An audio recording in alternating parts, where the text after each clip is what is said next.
Assalamualaikum warahmatullahi wabarakatuh. Selamat pagi pemirsa Tawakal yang dirahmati Allah Subhanahu wa taala. Senang sekali saya Farid Hasan kembali menjumpai Anda.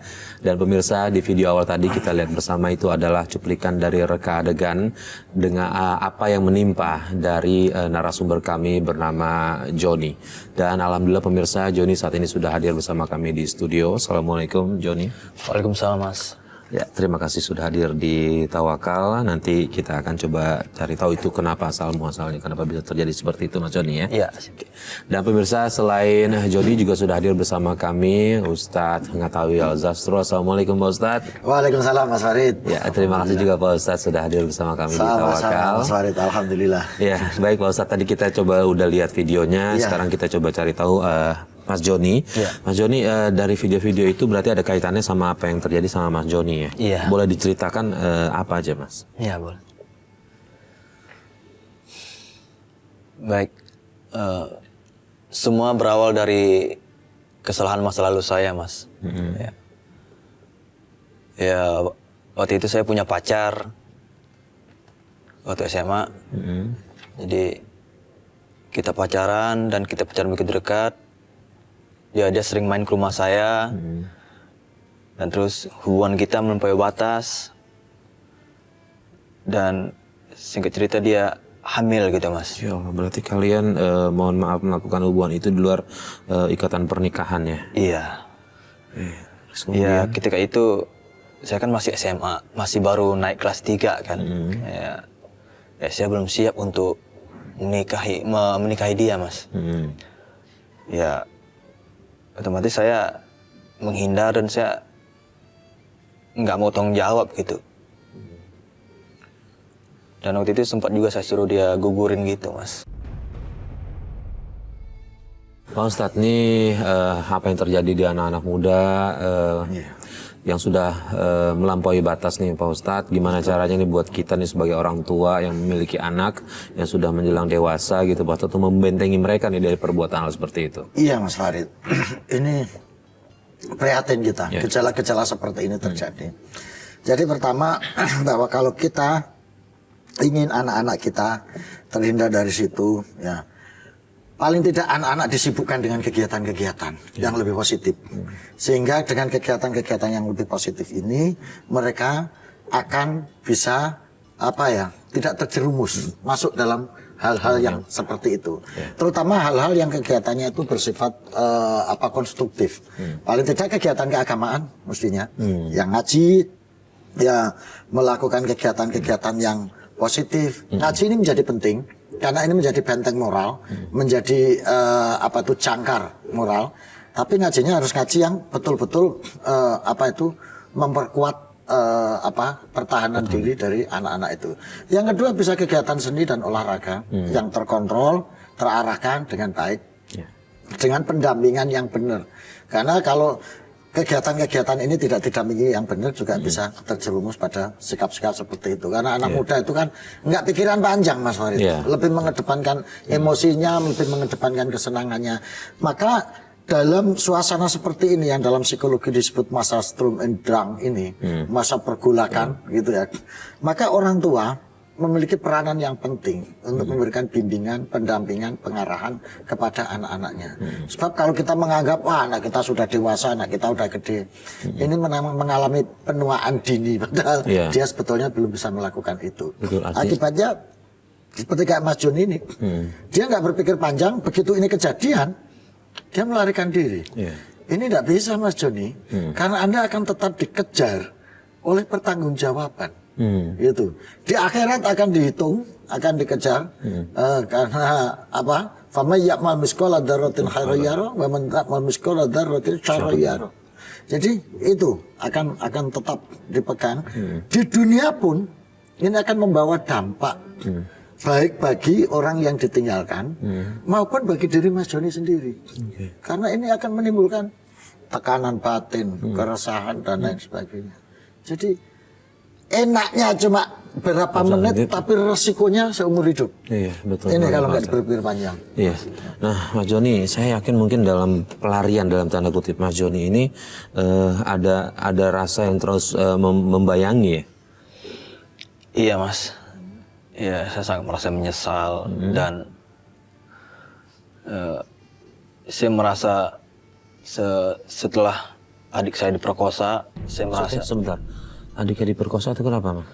ya saya merasa semenjak kejadian itu saya merasa ada balasannya terjadi sama adik saya gitu kan. Adik saya diperkosa oleh teman laki-lakinya dan itu bukan hanya satu laki-laki aja, Mas. Ya Allah, ya Rabbi.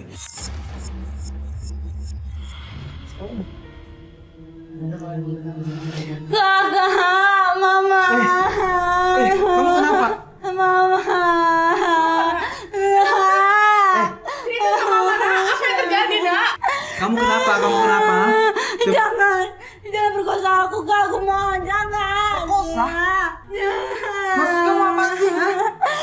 Aku diperkosa, Kak. Aku diperkosa sama sekelompok pria. Diperkosa? Aku hina, aku mau mati aja. Benar kamu, Nak. Siapa yang berkosa, ha?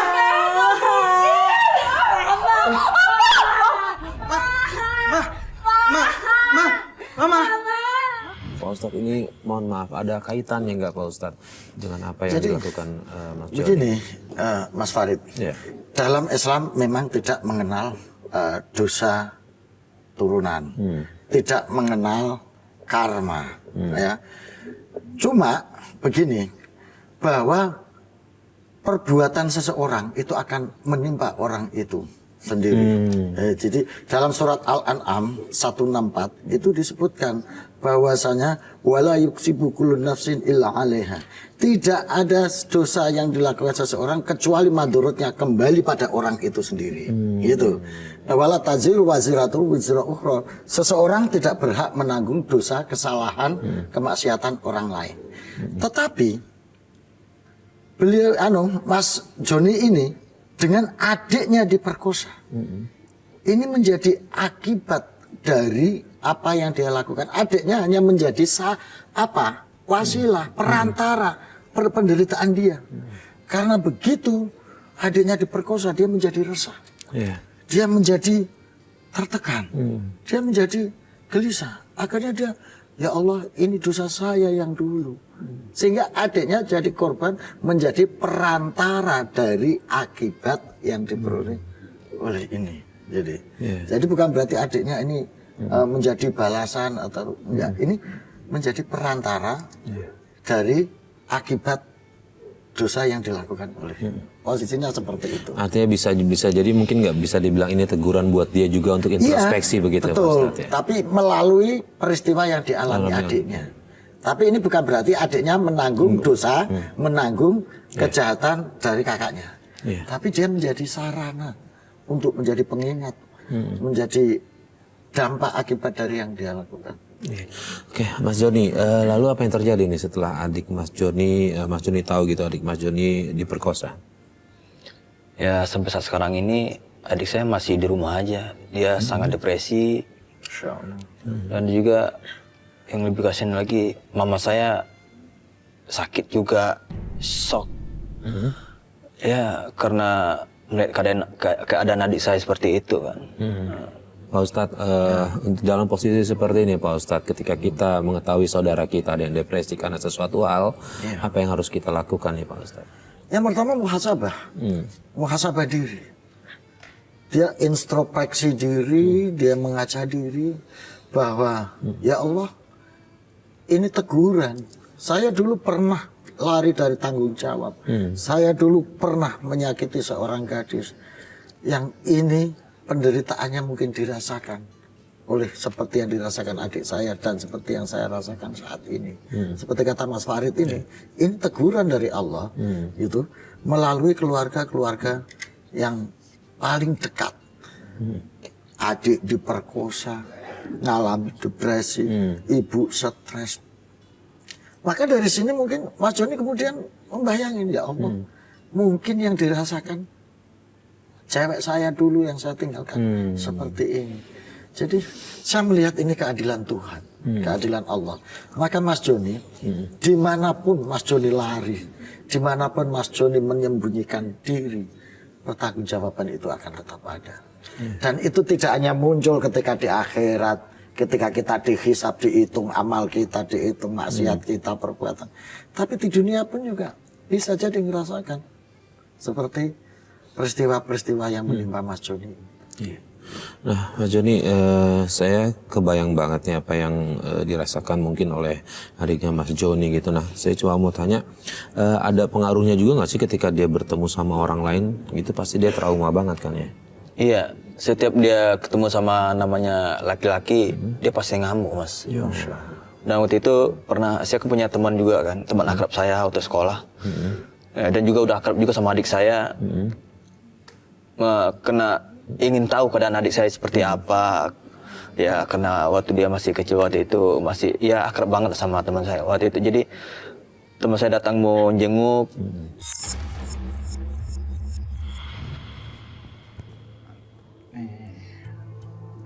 Assalamualaikum. Waduh, waalaikumsalam Diki. Gimana kabar? Sehat? Alhamdulillah sehat. Lu dari mana aja lu? Jarang kelihatan sekarang. Biasalah, anak laki. Oke. Ada lu mana? Apaan sih lu? Rumah. Mending lu makan mangga no. Enggak. Pergi. Tenang, Dewi. Enggak. Ini- Enggak. Enggak apa-apa. Enggak. Pergi. Tenang. Ini Mas Diki deh. Ini Mas Diki. Jangan. Pergi. Pergi. Mending lu dulu deh. Pergi atau aku bunuh. Dek. Itu kan temen kakak. Enggak. Yaudah, masuk dalam. Pak Ustadz, selain Mas Joni, mungkin apa yang bisa Mas Joni lakukan ke adiknya? Ya. Entah membisikkan atau mengajak konsultasikah gitu untuk biar Ya. bisa lebih Saya sembuh kira lagi? iya, karena ini juga unsur psikologis ya sangat kuat ya, karena guncangan batin akibat peristiwa itu mungkin mempengaruhi terhadap keadaan psikologis dia ya, sehingga mengalami depresi, trauma yang begitu dalam ya. Maka saya sarankan usahakan lahir batin ya Mas Dani. Insyaallah. Adiknya diajak konsultasi ke psikolog, ke dokter jiwa untuk mengobati trauma dia secara psikologis. Selain itu, secara psikologis diajak zikir sering ya, dibacain ya Rahman, ya Rahim, ya Rahman, ya Rahim. Terus karena ini nanti akan memperkuat kondisi batin dia, gitu ya, kondisi batin dia, sehingga pelan-pelan akan mengurangi depresi-depresi dia. Yang ketiga, sering ditemani. Karena orang seperti ini, Mas Faris, itu akan makin dalam tekanannya kalau nggak ada yang nemani.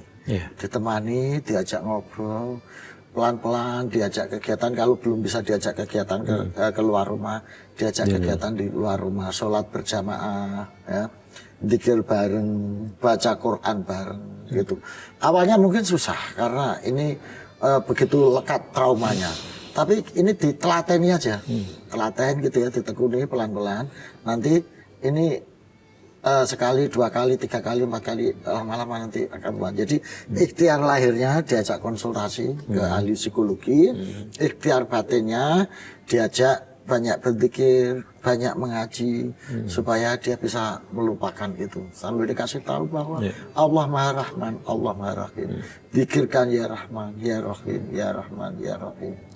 Insya Allah nanti pelan-pelan akan jalan itu. Nah, Pak Ustadz, kondisi saat ini adalah Mas Joni masih merasa bahwa apa yang menimpa keluarganya tetap itu dari perbuatannya dia. Sementara tadi Pak Ustadz udah bilang kan alasannya nggak ada hubungannya sama itu. Tapi nggak ada baik juga kalau menurut saya Mas Joni untuk setidaknya bersilaturahim lah, bertemu dengan mantannya untuk menyelesaikan itu. Nah, Mas Joni ada sempat ketemu nggak sama mantan Mas Joni setelah kejadian itu semua? Nggak sempat ketemu, Mas, karena mantan saya itu udah meninggal. Ya, jadi itu yang makin Mas Joni Ya, itu merasa membuat saya merasa bersalah seperti itu. Saya harus minta maaf kemana gitu. Lalu kemudian mohon maaf, anaknya tetap dirawat terus kan ya? Anaknya di mana? Enggak, maksudnya setelah hamil dia tetap mempertahankan kan? Iya, anaknya katanya udah ada lahir katanya. Udah lahir katanya sama ibunya, tapi saya nggak tahu juga di mana ibunya, di mana anak anaknya itu. Maksudnya dirauh sama neneknya begitu? Iya, dia sama neneknya. Sampai sekarang belum tahu? Belum tahu, dan juga saya belum ada keberanian untuk menemui anak. Ya, anaknya, ya apa anak saya atau gimana ya? Ya anak mantan pacar saya itu. Ya itu kan tetap darah dagingnya Mas Joni ya? Iya.